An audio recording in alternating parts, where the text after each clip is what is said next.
மத்திய கிழக்கில் இடம்பெற்று வருகின்ற இந்த யுத்தம் காரணமாக 4 இலங்கையர்கள் காயமடைந்திருப்பதாக பிரதி வெளிவிவகார அமைச்சர் அருண் ஹேமச்சந்திர அவர்கள் தெரிவித்திருக்கின்றார். என்னென்னு சொன்னால் 4 பேர் காயமடைஞ்சிருக்கணும். உங்களுக்கு தெரியும், இப்போ தொடர்ந்து ட்ரோன் தாக்குதல்கள், மிசைல்ஸ் எல்லாமே வந்து எல்லா நாடுகளையும் இலக்கு வச்சு நடத்தப்படுது. இதில் தான் இந்த 4 பேரும் காயமடைந்திருக்கணும். அந்த 4 பேரில் 3 பேரோட தான் தொலைபேசியில் கதைச்சதாக பிரதி அமைச்சர் அவர்கள் சொல்லியிருக்கின்றார். கதைச்ச இடத்துல வந்து அந்த 3 பேருமே வந்து ஓகே, நல்லா தான் இருக்கணும், பிரச்சனை இல்லை. காயத்துக்கு வந்து மருந்து கட்டியிருக்கணும், ஆனால் ஓகே இருக்கணும், பிரச்சனை இல்லை. அந்த 4வது நபருடைய தொடர்பு தனக்கு கிடைக்கல என்று சொல்லி அமைச்சர் சொல்லியிருக்கிறார். இருந்தாலும் தாங்கள் தொடர்ச்சியாக ட்ரை பண்ணி கொண்டிருக்கிறோம், அவரோட தொடர்பு கொள்றதுக்கு தொடர்ந்து முயற்சி செய்திருக்கிறோம். அந்த தொடர்பு கிடைச்சா பிறகு அவரோட கதைச்சிட்டு மேலதிக விவரங்களை சொல்ல முடியும் என்று சொல்லி பிரதி அமைச்சர் அவர்கள் சொல்லியிருக்கின்றார்.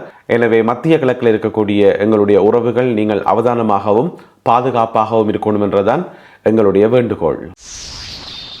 இலங்கையினுடைய தென்பகுதி கடல்ல சர்வதேச கடலில் வைத்து ஒரு ஈரானிய கப்பல் தாக்கி மூழ்கடிக்கப்பட்ட சம்பவம் உங்கள் எல்லாருக்குமே தெரியும். அந்த சர்ச்சை வந்து இன்று வரைக்கும் இலங்கையில் வந்து மிகவும் பரபரப்பாக பேசப்படுது. அப்படி இருக்கும்போது ஆஸ்திரேலியாவினுடைய பிரதமர் ஒரு முக்கியமான தகவல் ஒன்றை வெளியிட்டிருக்கிறார்.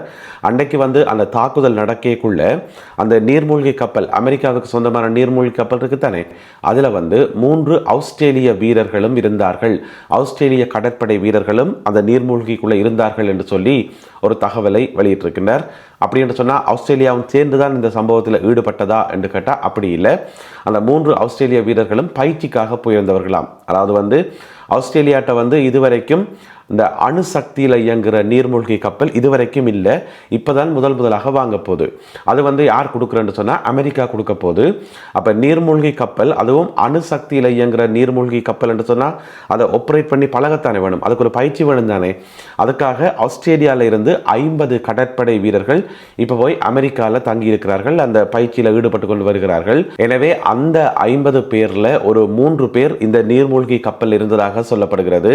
நினைக்கிறேன் கூட்டிக்கொண்டே காட்டியிருப்பினும் போறதுக்கு நீர்மூழ்கி கப்பல் இப்படித்தான் ஆப்ரேட் பண்ணுறது, நீர்மூழ்கி கப்பல் இருந்து இப்படித்தான் டோப்பிட்டோவை அடிக்கிறது என்று சொல்லி டெமோ காட்டிச்சு, நம்ம இன்னும் தெரியல. அவர்கள் பயிற்சியில் இருந்ததாக சொல்லப்படுது. இருந்தாலும் அந்த தாக்குதலை அமெரிக்க கடற்படையினர் நடத்தும் போது இவர்கள் 3 பேரும் ஒதுங்கி கொண்டார்கள்.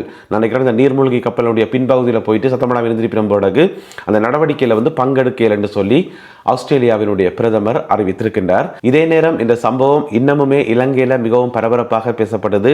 எதிர்க்கட்சிகள் எல்லாம் திரும்ப கேட்டபடி அந்த நீர்மூழ்கி கப்பலில் தாக்குதல் நடத்துறது முதலே இலங்கை அரசாங்கத்துக்கு தெரியுமா, இதுல வந்து இலங்கை அரசாங்கத்தினுடைய ஒத்துழைப்பு இருந்ததான்னு சொல்லி இலங்கை அரசாங்கமே இருண்டு அப்படிஞ்சு தெரியாம இருக்குது. அடுத்த கட்டமாக என்ன செய்யறது தெரியாம இருக்குது. ஏன்னு சொன்னா திடீரென்று வந்த ஒரு சர்வதேச நெருக்கடி, இதுக்கு இஞ்சாலி பக்கம் கதைக்கிறதா அங்காளி பக்கம் கதைக்கிறான்னு சொல்லி அரசாங்கமே ஒரு குழப்பத்தில் இருக்கும்போது எதிர்க்கட்சிகள் வந்து இந்த சந்தர்ப்பத்தை பயன்படுத்தி கொண்டு அரசாங்கத்தை போட்டு கேள்வி மேல கேள்வி கேட்டு குடஞ்சு எடுத்துருக்கணும். உங்களுக்கு தெரியுமான்னு சொல்லி இதுக்கிடையில் இந்த ஈரானிய கப்பல்களில் இருந்து மீட்கப்பட்ட கடற்படையினர் இருக்கிறது தானே 240 பேர், அவர்களை வந்து எந்த காரணம் கொண்டும் திருப்பி அனுப்பக்கூடாதுன்னு சொல்லி ஏற்கனவே அமெரிக்கா பெரிய ஒரு முட்டுக்கட்டை ஒன்றை போட்டிருக்குது. அதுவே இலங்கை அரசாங்கத்துக்கு மிகப்பெரிய நெருக்கடி.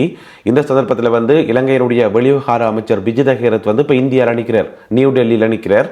அங்கே வந்து ஒரு தொலைக்காட்சிக்கு வந்து பேட்டி கொடுத்தவர். அப்போ அந்த தொலைக்காட்சியில் கேட்டவே இந்த மாதிரி ஈரானிய வீரர்களை திருப்பி அனுப்புவீங்களா இல்லையான்னு சொல்லி, அப்போ அதுக்கு வந்து அமைச்சர் என்ன பதில் சொல்றது, ஓமன்னு சொல்ல முடியாது, இல்லைன்னு சொல்ல முடியாது. எனவே பொத்தாம்பதுவாக ஒரு பதில் ஒன்று சொன்னார். என்னென்னு சொன்னால் இந்த சர்வதேச கடல் சட்டம் இருக்குத்தானே, அந்த சர்வதேச கடல் சட்டம், அந்த கடல் பாதுகாப்பு ஒப்பந்தங்களின் அடிப்படையில் நாங்கள் செயல்படுவோம் என்று சொல்லி பொதுவாக சொல்லி முடிச்சிட்டார். ஆனால் அமெரிக்க அரசாங்கம் திருப்பி அனுப்பக்கூடாதுன்னு சொல்லிக்கிற காரணத்தால் அதையும் மீறி, அந்த கட்டளையை மீறி இலங்கை அரசாங்கம் அனுப்பும் என்று சொல்லி நாங்கள் நம்புற அளவுக்கு இல்லை, அது நடைமுறைக்கு சாத்தியமும் இல்லை. எனவே இந்த ஈரானிய வீரர்களுடைய எதிர்காலம் எப்படி இருக்கும்ன்றதை நாங்கள் பொறுத்திருந்தான் பார்க்கணும். இதுக்கிடையில் இலங்கையில் வந்து எதிர்க்கட்சிகள் தரப்பில் வந்து அழுத்தம் கொடுக்கப்படுது, அந்த ஈரானிய வீரர்கள் வந்து பத்திரமாக அனுப்பி வைக்கப்படணும், அதுக்கு இலங்கை அரசாங்கம் தான் பொறுப்பு என்று சொல்லி. ஆனால் அது வந்து அவ்வளவு இலகுவான ஒரு காரியம் அல்ல. இலங்கையினுடைய தென்பகுதி கடலில் இவ்வளவு பிரச்சனைகள் போய்கொண்டிருக்குது, நாடே வந்து பெரிய பதட்டத்தில் இருக்குது. ஆனால் பாருங்கோ, இந்த போதைப் பொருட்களை கடத்தி கொண்டு வராக்கள் இருக்கிறது தானே, அவையில் வந்து ஓய போகிறதே இல்லை, ஓயிற நோக்கமே இல்லை, அவையின் உலகமே தனி. இப்போ பார்த்தீங்கன்னு சொன்னால் அதே பகுதியில் இலங்கையினுடைய தென்பகுதி கடலில் அதே நடுக்கடலில் வந்து நெடுநாள் மீன்பிடி படகு இருக்கு தானே, அந்த நெடுநாள் மீன்பிடி படகு ஒன்று இலங்கை கடற்படையினரால் கைப்பற்றப்பட்டிருக்கிறது. சரி என்று சந்தேகத்துக்கிடமான படகு ஒன்று நிற்கிறே, சரி கிட்ட போய் பார்ப்போம்னு சொல்லி போட்டு கடற்படையினர் போய் செக் பண்ணி பார்த்தா உள்ளுக்குள்ள 6 பேர் இருந்திருக்கணும். 6 பேரும் போதைப் பொருள் கடத்தி கொண்டு வந்திருக்கணும். பெருந்தொகையான போதைப் பொருட்கள் அந்த படகுல இருந்ததாக சொல்லப்படுது. இனி கரைக்கு கொண்டு வந்துதான் அந்த போதைப் பொருட்கள் வந்து நிறுத்து பார்க்கப்படும். இன்னும் நிறுத்து பார்க்கல. எனவே அந்த 6 பேரும் உடனடியாக கைது செய்யப்பட்டிருக்கிறார்கள். அந்த படகு வந்து மிக விரைவில் கரைக்கு கொண்டு வரப்படும் என்று சொல்லப்படுகிறது.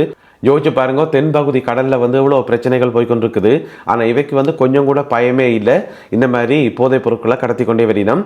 இந்த 6 பேரும் மிக விரைவில் கரைக்கு கொண்டு வரப்பட்டு விசாரணைகள் தொடர்ந்து இடம்பெற இருக்கின்றன.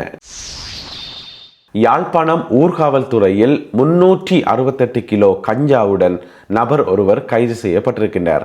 இப்போ நீங்கள் படத்தில் பார்க்குற இந்த கஞ்சாக்கள் தான் மொத்தம் 175 சின்ன சின்ன பொதிகளில் பேக் பண்ணி, அப்புறம் அதை வந்து பெரிய பொதியிலெல்லாம் போட்டு பேக் பண்ணி ரெடியாக வச்சிருந்திருக்கிறார். வேறு இடங்களை கொண்ட விநியோகம் செய்கிறதுக்கு சொல்லி இப்போ வந்து போலீசாரினால் கைது செய்யப்பட்டிருக்கின்றார். 35 வயதுடைய நபர், யாழ்ப்பாணம் வேலணை பகுதியைச் சேர்ந்தவராம். இந்த கைப்பற்றப்பட்ட 368 கிலோ கஞ்சாவினுடைய பெறுமதி பார்த்தீங்கன்னு சொன்னால் கிட்டத்தட்ட 7,30,00,000 ரூபா வரும் என்று சொல்லப்படுகிறது. எனவே கைது செய்யப்பட்ட நபர் மிக விரைவில் நீதிமன்றத்தில் முற்படுத்தப்பட உள்ளார். அமைச்சர் ஒருவருக்கு எதிராக கொழும்பு உயர் நீதிமன்றத்தில் வழக்கு ஒன்று பதிவு செய்யப்பட்டிருக்கிறது. யார் அந்த அமைச்சர் என்று பார்த்தீங்கன்னு சொன்னால், சமீபத்தில் வந்து மிகப்பெரிய சர்ச்சையில் சிக்கினவர். இந்த நிலக்கரி ஊழல் என்று சொல்லி அந்த சர்ச்சை ஒரு பக்கம் ஓடிக்கொண்டிருக்குது. அவர்தான் குமார ஜெயக்கொடி, இலங்கையினுடைய எரிசக்தி அமைச்சர் குமார ஜெயக்கொடி. அவருக்கு எதிராக கொழும்பு உயர் நீதிமன்றத்தில் இந்த வழக்கு வந்து பதிவு செய்யப்பட்டிருக்கிறது. அப்போ என்ன வழக்கு, என்ன குற்றம் செய்தவர் என்று கேட்டீங்கன்னு சொன்னால், இது இப்போ செய்த குற்றம் இல்லை, 10 வருஷத்துக்கு முதல் நடந்த ஒரு சம்பவம். 10 வருஷத்துக்கு முதல் பார்த்தீங்கன்னு சொன்னால் 2016ஆம் ஆண்டு லங்கா உர நிறுவனம் அதனுடைய கொள்வனவு மேலாளராக இவர் இருந்திருக்கார். இப்போ அமைச்சராக இருக்கிறார். அப்போ வந்து கொள்வனவு மேலாளராக இருந்திருக்கிறார். அப்போ என்ன செய்யிருக்காருன்னு சொன்னால், தனக்கு தெரிஞ்ச ஒரு பிரைவேட் கம்பெனி ஒன்றுக்கு லாபம் ஈட்டக்கூடிய மாதிரி ஏதோ வேலை செய்திருப்பார் போலருக்கு. அவர்களுக்கு சார்பாக ஏதோ நடந்து கொண்டார்னு சொல்லி அதன் மூலம் அரசாங்கத்துக்கு வந்து இழப்பை ஏற்படுத்தினார். 8.8 மில்லியன் ரூபாய் நஷ்டத்தை ஏற்படுத்தினார் என்று சொல்லி அந்த வழக்கு பதிவு செய்யப்பட்டு இப்பொழுது கொழும்பு உயர் நீதிமன்றத்தில் குற்றப்பத்திரிகை தாக்கல் செய்யப்பட்டிருக்கிறது. எனவே இந்த வழக்கு விசாரணைகள் எப்படி போகும் என்று தெரியல. ஆளுங்கட்சியில் வந்து இப்போ இருக்கக்கூடிய அமைச்சர், சிட்டிங் அமைச்சராக இருக்கக்கூடிய ஒரு ஆளுக்கு எதிராக இப்படி வழக்கு பதிவு செய்யப்பட்டு விசாரணைகள் நடக்கிறது ஒரு அதிர்வலைகளை உருவாக்கி இருக்கிறது.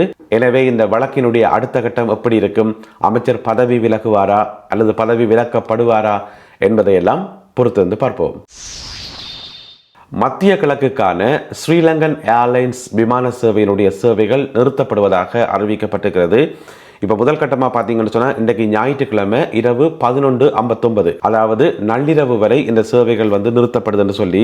ஏன்னு சொன்னால், இப்போ மத்திய கிழக்கில் வந்து நிறைய விமான நிலையங்கள் வந்து நேற்று கூட பார்த்தீங்கன்னு சொன்னால் நிறைய விமான நிலையங்கள் வந்து மூடப்பட்டு பிறகு கட்டம் கட்டமாக திறக்கப்பட்டது. துபாய் ஏர்போர்ட்டாக இருக்கலாம், கட்டார்லையாக இருக்கலாம், பஹ்ரைன்லையாக இருக்கலாம், எல்லா இடமுமே வந்து பிரச்சனைகள் தானே.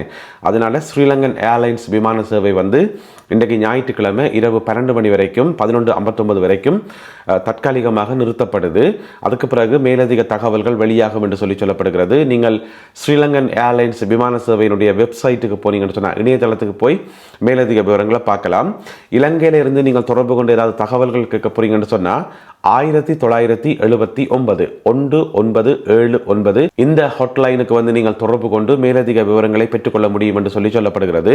அதே நேரம் வெளிநாடுகளில் இருந்து ஏதாவது ஃபோன் பண்ணி தகவல்கள் தெரிஞ்சு கொள்ள விரும்புகிறார்கள் வந்து 0094 11 777 1979 இந்த நம்பருக்கு நீங்கள் தொடர்பு கொண்டு விவரங்களை பெற்றுக்கொள்ள முடியும் என்று சொல்லி ஸ்ரீலங்கன் ஏர்லைன்ஸ் விமான சேவை அறிவித்துள்ளது. நல்லது அன்பான உறவுகளே, இத்துடன் இன்றைய செய்திகளும் தகவல்களும் நிறைவு பெறுகின்றன. இந்த காணொலியில் பகிர்ந்து கொள்ளப்பட்ட செய்திகள் தொடர்பான உங்களுடைய கருத்துக்களை மறக்காமல் கீழே எழுதுங்கள். மீண்டும் சந்திப்போம் உறவுகளே. நன்றி, வணக்கம்.